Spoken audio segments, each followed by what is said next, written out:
Olá, bom dia, paz do Senhor a todos. Hoje nós vamos fazer um bate-papo, a dois.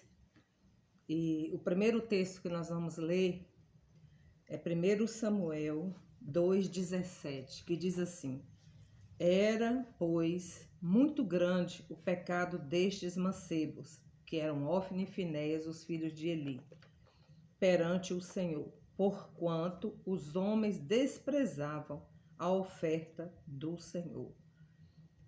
Aí depois diz assim, Ofni e Finéias, ambos morrerão no mesmo dia.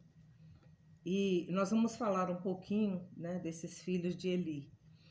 Quem eram os filhos de Eli? Ofni e Finéias. Aqui diz também que eles foram levantados, para servir ao Senhor no templo, Logo de imediato, Eli era um sacerdote, Eli, na verdade, ele era um sacerdote. Além de pai, ele era um sacerdote. Ele tinha muito mais do que um compromisso de cuidar só do santuário, do templo, daquilo que era material, de zelar por aquilo. A responsabilidade que estava sobre ele era a vida espiritual do povo naqueles dias, e principalmente os da sua casa. Talvez ele achava fácil cuidar da vida espiritual de outras famílias. Talvez ele até agia corretamente, mas quando o assunto chegou em sua casa, quando os problemas bateram à sua porta, que os seus filhos começaram a denegrir a palavra de Deus com seus atos, profanaram a casa do Senhor, profanaram o santuário, com muitas atitudes que nós nem precisamos citar aqui, que desagradaram profundamente a Deus, tanto que eles viveram não era uma ameaça, já era um juízo sobre eles. Eles não se voltaram para o Senhor, e nem tampouco Eli conseguiu convencê-los a voltar, a se arrepender dos pecados, a buscar a face do Senhor. Mas ele se acomodava diante daquela situação e fica naquela coisa assim, não tem nada a ver, são meus filhos, tal. Não conseguiu lidar com essa situação. E na verdade o que aconteceu foi juízo sobre a sua casa, sobre aquilo que Deus tinha colocado para ele zelar, e ele zelou de uma forma relaxada, Quando eu digo relaxada, relachado espiritualmente, deixou o pecado corromper os seus filhos, a sua família, de tal forma que todos vieram a receber o juízo sobre eles. E aqui diz ainda em 1 Samuel 2,29, diz assim: Porque dás coices contra o sacrifício e contra a minha oferta de manjares, que ordenei na minha morada, e honras a teus filhos mais do que a mim, para vos engordardes do principal e de todas as ofertas do meu povo, do povo de Israel. Então diz aqui, porque dás coices ao sacrifício. Dar coice ao sacrifício aí contra a palavra, ao sacrifício de Jesus. Jesus sacrificou a vida dele, Deus enviou Jesus para libertar o povo do pecado. E aqui diz que os filhos de Eli, eles entravam no templo, eles mudavam tudo que tinha dentro do templo, eles comiam das ofertas que eram sagradas a Deus.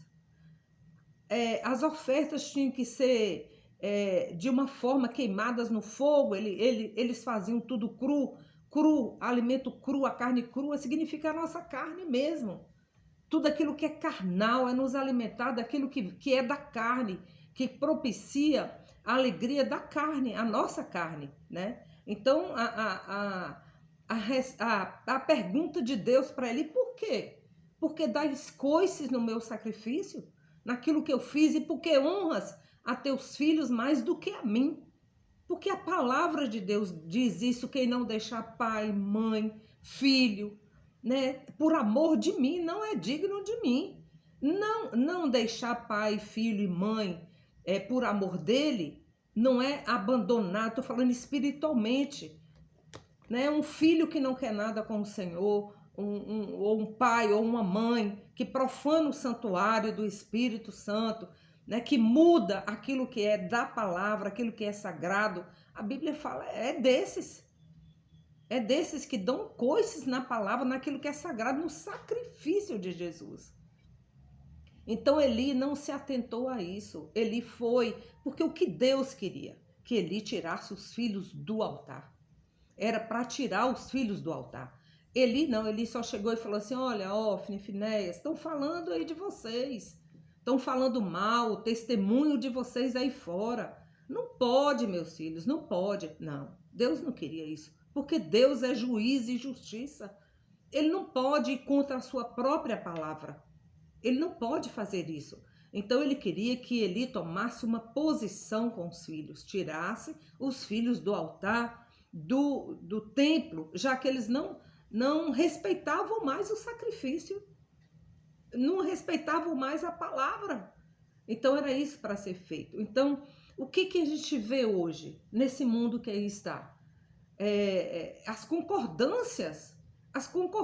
A igreja, ela não pode concordar com aquilo que é profano, com aquilo que é negativo na palavra. Aquilo que vai contra a palavra, a igreja não pode aceitar.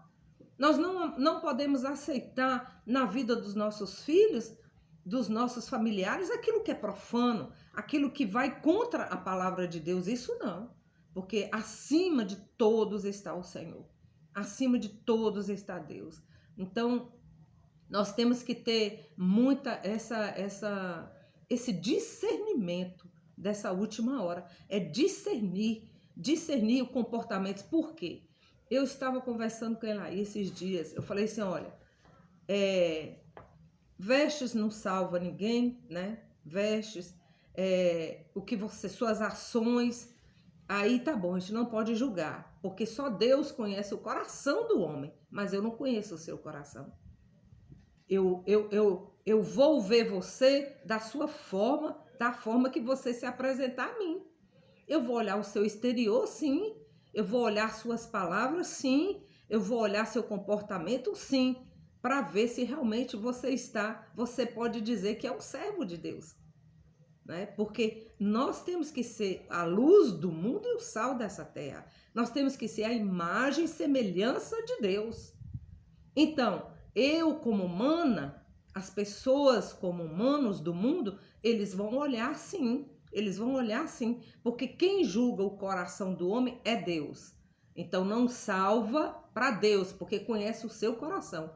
Mas eu que estou no mundo, o mundo te vê sim. O exterior vai dar importância sim. O seu falar vai ter importância sim. O seu comportamento vai ter importância sim. Porque é o mundo que te vê.